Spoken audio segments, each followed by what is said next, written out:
Hi, welcome to Let's Talk Forex. I'm Alison, and as always, I'm here with my co-host Chris. And today we're going to be talking about how the news affects the markets and how you can spot opportunities to trade with the news.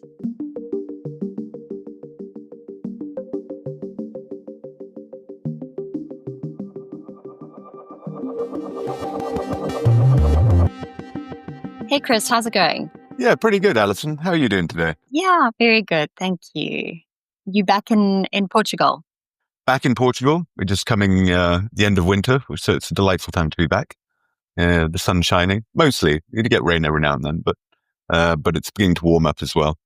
Had a wonderful day in Lisbon yesterday. It's really such a beautiful city when the sun's out. Yeah, really nice to be back, actually. And you just missed load shedding, which was fortunate. Did just miss as soon as I leave. Yeah, I know, it's all come back. It's been a while, right?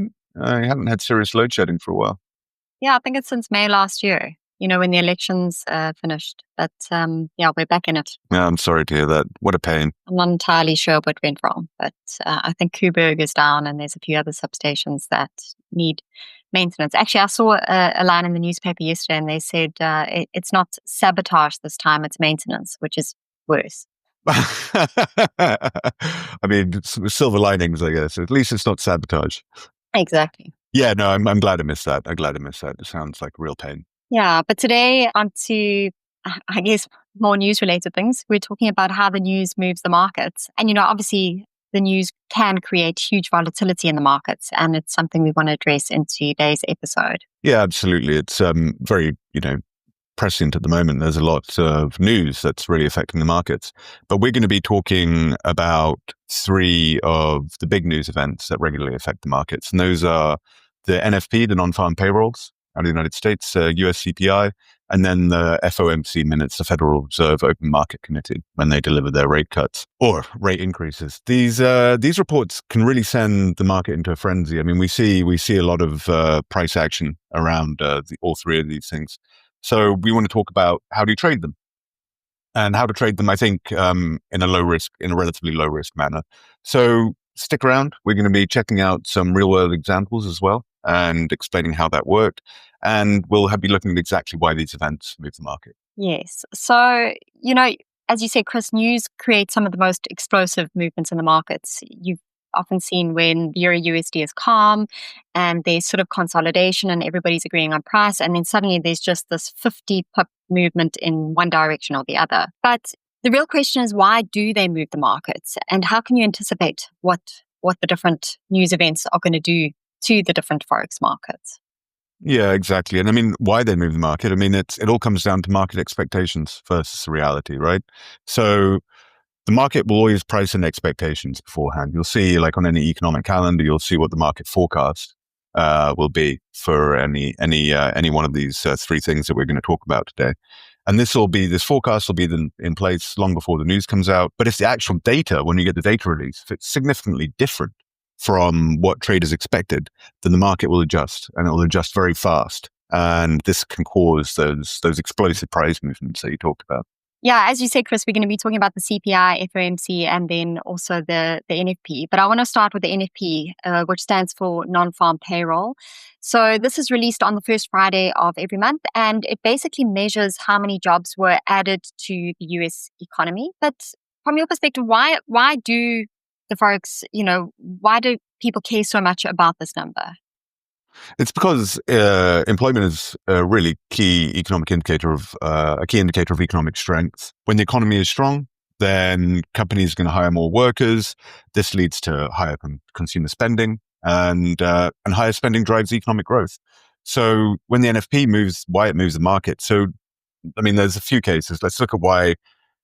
When you get a stronger than expected NFP, when the US economy adds more jobs than the market's expended, this means that we've got a stronger economy than the market's expected, than the economists expected, and this increases the likelihood of the Federal Reserve raising interest rates. And higher interest rates makes the US dollar more attractive to investors. So you'll see the USD strengthen off the back of a strong NFP. When you have a weaker than expected NFP, then the fewer jobs means that the US economy is probably in a weak position than the markets expected. And this may lead to the Federal Reserve either pausing, keeping rates on hold, or even cutting rates in order to try and drive growth. And lower rates will weaken the US dollar. So you'll see the dollar fall as a result. Along with the NFP, we also see wage growth is often released as well at the same time. If wages are rising quickly, then you can expect inflation to accelerate. That's something we've seen in previous years in recent times. And this forces the Fed to keep rates high. And again, which will strengthen the US dollar. So we want to provide some real market examples just to give you a real feel for how this works. So if you look at the February 2nd, 2024 NFP report, which was last year, the forecast was 185,000 jobs added. The real result was 353,000 jobs added.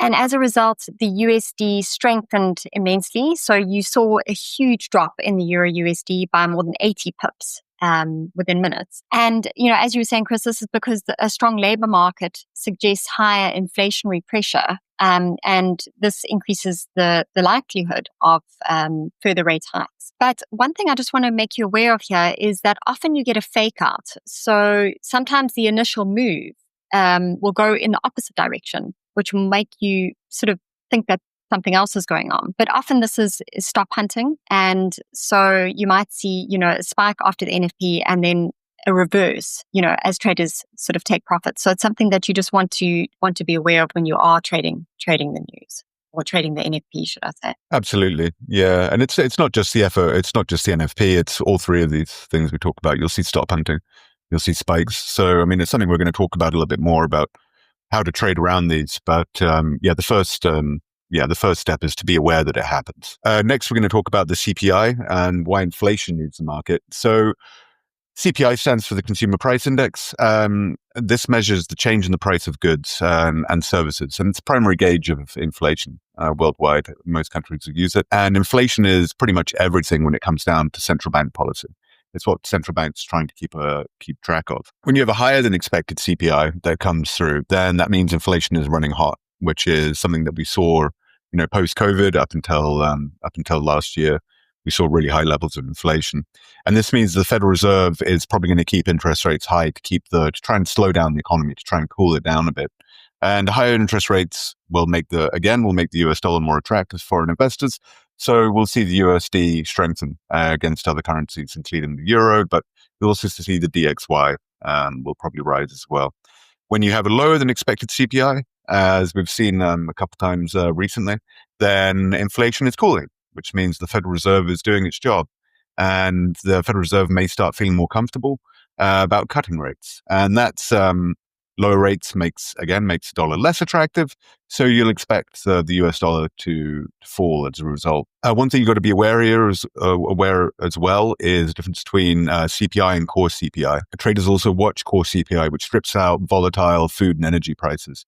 And this gives you a better sense of long-term inflation and long-term inflation trends. Food and energy are really volatile in terms of pricing. So they're not always getting the complete picture if you look at the flat CPI. So if we look at a real market example, the forecast in January 2024, so last year, we had a forecast of 3.2% inflation, and the actual was 3.4% inflation. So as you'd expect, the USD rallied, but you also saw equities and gold fall because, traders were fearing more rate hikes. And when inflation is too high, the Fed is more likely to delay cutting rates, which makes the dollar obviously more attractive to investors. And so you'll often see the dollar increase as a result. Yep, exactly.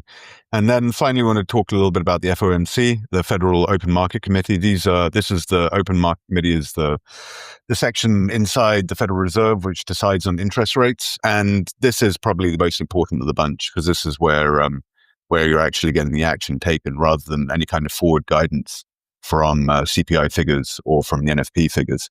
So the Federal Reserve Open Market Committee, they meet 8 times a year and they set interest rates. And they'll also often, once they set interest rates, will give guidance for future policy, depending on the state of the economy. But what makes these meetings such a big deal? Well, so when the Federal Reserve hikes rates, this is going to strengthen the US dollar. It signals a strong economy, which is another reason, a high return on US dollar investments. And this can attract foreign capital as well. And it's all going to boost the dollar. It's all good news generally, for the dollar anyway. Rate cuts, when they cut rates, this is going to weaken the US dollar. If the Fed cuts rates, it means investors often move their money to higher yielding assets. For traders, this means higher yielding currencies. So let's say the Fed cuts rates while the European Central Bank keeps rates on hold, then you'll see the Euro USD strengthen as a result of that. As I said, at the end of, once they've decided on interest rates, the chairman or the chairwoman of the Federal Reserve, in this case it's Jay Powell, who's been the chair for some time, will then come out and he will make comments to the press, give some statements to the press. And alongside there'll be commentary as well from the rest of the open market committee as well. And traders will watch these comments, they'll read these comments, and they'll watch that the press meeting really closely. If Powell hints at future rate hikes, then the USD can rise, even if there's no actual rate change in the actual decision. So so while the FOMC actual meeting is very important, you also got to be very mindful of the forward guidance that's given as part of the FOMC decision. So if we look at a real world example, in January 2024, that FOMC meeting, the expectation was no rate change, but possible hints at future cuts. And the reality of that meeting was that the Fed kept rates steady, and then they actually pushed back against cuts. So they had more of a hawkish tone. And as a result, the USD spiked up, and again, equities tumbled as hopes for the rate cut faded. Yeah, and this is something to be really clear about as well, is that equity markets, they enjoy rate cuts, right? They like rate cuts, especially in the current environment. Whereas, so you'll get this picture where the dollar will strengthen, but you'll see equities stumble as a result when there's no chance or there's very little chance of rate cuts in the future. How to trade news like these, how to trade these three things. So first off, you need an economic calendar. You want to look at these upcoming, all of these are called high impact events. An economic calendar will be split into high impact, medium impact, and low impact. All three of these things considered high impact. We're going to put a link to our FxScouts Economic Calendar in the show notes, so you can keep an eye on those things. And you want to note the time, you want to note the expected results, what people are expect, and you want to have a look at previous data as well, as this gives you some kind of guidance to what may be coming down the pipe. You also want to analyze market expectations. So markets don't just react to numbers, they react to surprises. And this is really important. If traders expect strong NFP, but the report disappoints, then you're going to expect the dollar to fall. But this may not always be the case. So you've got to keep on your toes. Absolutely. And the next step is you can actually set up pending orders. I find this very effective. So instead of guessing the direction, as you say, you can get surprise reactions, should I say, then you want to place buy and sell orders above and below key price levels. And you also, I guess, want to wait for the initial reaction to fade, because as I said earlier, the first reaction after the news is often a fake out. So you also really want to wait for the markets to settle before you enter a trade. Yep. Absolutely. And you also want to manage your trades as a stop loss. This is obviously 101, really basic stuff here, but it's ever more important around these big news events, because volatility can and usually will be extreme around these news events. So you want a wider stop loss than usual, and you want to exit at logical levels, right? So use previous highs or lows. Use technical indicators like the ATR to determine your exit. This is really important. You want to really have tight risk management around these things. And, there are other ways to reduce your risk. So reduce your position size. Of course, market volatility during news announcements can be very extreme. So trade smaller positions. Very easy way to reduce your risk. Then also use wider stop losses. Obviously, with higher volatility, if your stops are too tight, you're likely going to get stopped out and lose money. And then be aware of slippage. I think a lot of people are, little sort of don't realize the effect of slippage. Obviously, when there is a lot of volatility, orders may not get filled at your desired price because of these rapid price movements. And of course, you also get widening of spreads. Brokers often widen spreads to make up for this. So, just be aware of that when you're placing an order. Yeah, and avoid over leveraging as well. Don't use excessive leverage here. I mean, if you do, and the market moves against you and you're not properly prepared, you can wipe out your account in seconds. So keep your leverage low as well. And as you said, Alison, there, expect spreads to be much wider than they are usually, and slippage, and expect severe slippage. Great. Well, thanks so much, Chris. I'm sure our listeners and viewers gained a lot of value from this episode. If you have any questions, please don't hesitate to comment in the comment section below or send us an email. And please remember to subscribe and like. Thank you so much, Alison. Speak to you next time. Cheers, Chris.